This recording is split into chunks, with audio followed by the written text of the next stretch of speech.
ये जो स्क्रीन पर देख रहे हैं अडानी, ट्रम्प और मोदी जी का फोटो, ये बहुत बड़ी कहानी है इन लोगों का। अडानी के ऊपर यूएस में केस चल रहा था, जो आज वो केस डिसमिस हो गया, यानी वो ख़त्म हो गया। आज के बाद वो केस नहीं खोला जाएगा। तो चलिए आगे हम लोग देखते हैं इनके बारे में और क्या है मुद्दा वो भी समझते हैं। ये बहुत सारा न्यूज एजेंसी है जिनको आप देख सकते हैं। अल जजीरा है, द न्यूयॉर्क टाइम्स है, उसके बाद टाइम्स ऑफ इंडिया है, द हिंदू का रिपोर्ट है।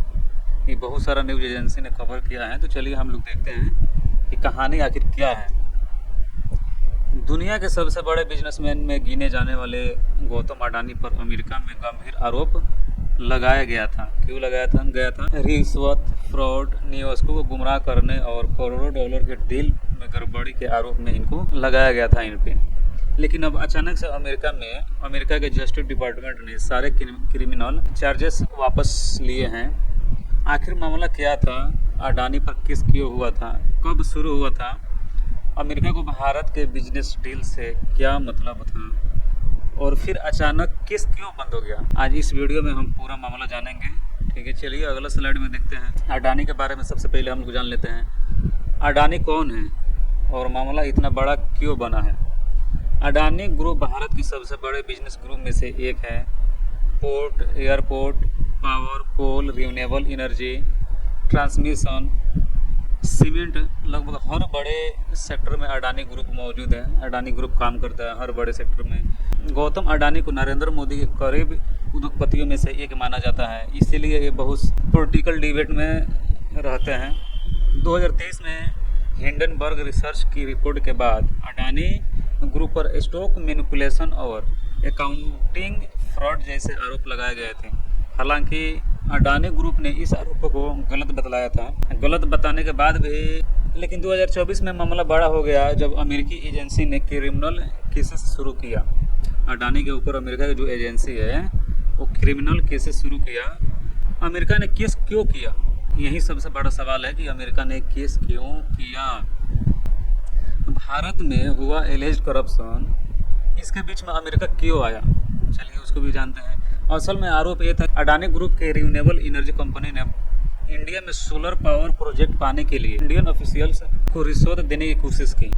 यूएस प्रोसिक्यूटर के मुताबिक लगभग 250 से 265 मिलियन डॉलर तक की ब्राइबरी स्कीम थी। लेकिन अमेरिका का इंटरेस्ट फिर ब्राइबरी नहीं था। अमेरिका का कहना है कि अडानी ग्रुप ने इंटरनेशनल इन्वेस्टर से पैसा उठाया। यूएस इन्वेस्टर भी इसमें इन्वॉल्व थे और एलिजिबली इन्वेस्टर को सही जानकारी नहीं दी गई थी उसमें। यानी अमेरिका एजेंसी का दावा था कि अगर किसी कंपनी ने यूएस इन्वेस्टर को मिसलीड किया तो अमेरिका एक्शन लेगा, और लिया भी। यहाँ पे वो केस डिसमिस हुआ था, इसमें बतलाया गया। इसमें क्या लिखा गया? Trump administration and civil criminal cases against Adani after 10 billion investment promise. Adani ने 10 बिलियन इन्वेस्टमेंट करने का प्रोमिस किया यूएस में, तब ट्रम्प ने इस केस को हटाया। चलिए आगे भी देखते हैं, बहुत सारा न्यूज़ है। ये भी वहीं लिखा गया है, आप देख सकते हैं। और अगला स्लाइड में यह है कि ये आखिर केस कब शुरू किया गया। 2024 में न्यूयॉर्क के फेडरल प्रोसिक्यूटर ने मामला दर्ज किया। केस में एलिगेशन थे कि security fraud, wire fraud, conspiracy, bribery, link, misconduct. US SEC यानी सिक्योरिटी एंड एक्सचेंज कमीशन ने सिविल केस शुरू किया। ये मामला खास तौर पर अडानी ग्रीन एजेंसी से जुड़े सोलर प्रोजेक्ट पर केंद्रित था। इंडिया में सोलर कॉन्ट्रैक्ट हासिल करने रिश्वत दी गई या देने की कोशिश की। इन्वेस्टर को रिस्क और करप्शन एलिगेशन की पूरी जानकारी नहीं दी गई। इंटरनेशनल बॉन्ड ऑफरिंग और फंडरेसिंग में गलत डिस्क्लोजर हुए। यूएस एजेंसी का कहना है कि इन्वेस्टर को पूरी सच्चाई नहीं बतलाई गई। अगला स्लाइड में है अडानी ग्रुप ने शुरुआत में ही आरोप को बेसलेस यानी निराधार बताया। ग्रुप का कहना है कोई रिश्वत नहीं दी गई, यूएस लॉ यहाँ लागू नहीं होते। पूरा मामला इंडिया का है। यानी जो अडानी ग्रुप है उन्होंने बोला है कि कोई रिश्वत नहीं दी गई, और ये जो मामला है वो हमारे इंडिया का है, यूएस का नहीं है। सिक्योरिटी यूएस एक्सचेंज और ट्रेड नहीं हो रही थी, इसलिए अमेरिका के जुरिस्डिक्शन बतलाया ही नहीं। अडानी के लॉयर्स ने अदालत में कहा कि यानी अमेरिका अपना कानून ज़रूरत से ज़्यादा बाहर लागू कर रहा है। न्यूज़ इंडिया का रिपोर्ट भी देख सकते हैं, यहाँ पे हेडलाइन है उनका। केस का असर बहुत बड़ा था। अडानी ग्रुप के ग्लोबल इमेज प्रभावित हुई थी, फंड रेजिंग में मुश्किल हुई थी, कुछ इंटरनेशनल डील्स रुक गई, केन्या और दूसरे देशों में प्रोजेक्ट पर असर पड़ा था, स्टॉक मार्केट में अनसर्टेनिटी बढ़ गई थी। अगला स्लाइड में है 2025 और 2026 में केस का टोन बदलने लगा।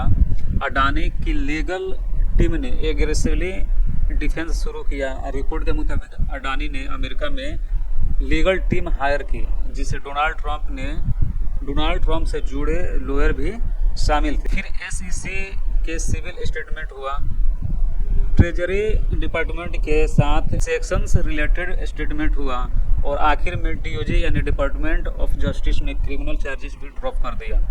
ये उसका रिपोर्ट भी देख सकते हैं, यहाँ पे लिखा भी है कि US set to drop charges against Indian billionaire accused of fraud. ये सारे रिपोर्ट है।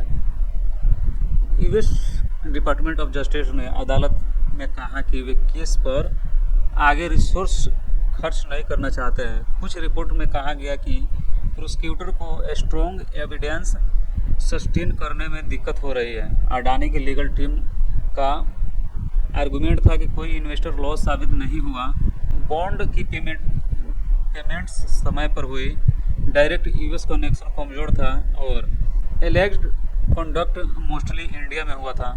आगे देखते हैं, आगे देख सकते हैं रिपोर्ट है, ये भी रिपोर्ट है।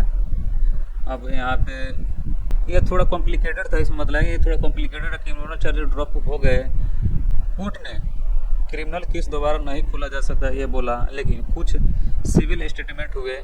ट्रेजरी स्टेटमेंट में पैसा भी देना पड़ता है, हालांकि अडानी साइड ने रॉन्गडूइंग एडमिट नहीं किया, इसीलिए सपोर्टर इसे बड़ी जीत बता रहे हैं, जबकि क्रिटिक्स कर रहे हैं। यह मामला पूरी तरह साफ नहीं हुआ है। चलिए अगले स्लाइड में देखते हैं। ये रिपोर्ट भी देख सकते हैं आप, यहाँ पे रिपोर्ट है वो देख सकते हैं। इसमें क्या बदला गया, पूरी तरह मामला पॉलिटिक्स से जुड़ी है।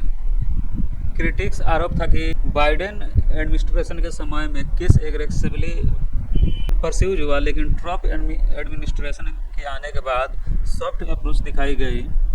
कुछ रिपोर्ट में भी ये दावा की गई कि अडानी ने यूएस इन्वेस्टर को प्रॉमिस दिए थे, हालांकि ऑफिशियली डीओजी ने कहा प्रोसिक्यूटोरियल डिस्क्रिप्शन के आधार पर लिया गया है। तो कुल मिलाकर कहानी ये थी कि 2024 में गौतम अडानी पर फ्रॉड और ब्राइबरी लिंक्ड एलिगेशन लगाए गए। मामला इंटरनेशनल इन्वेस्टर और सोलर प्रोजेक्ट से जुड़ा था।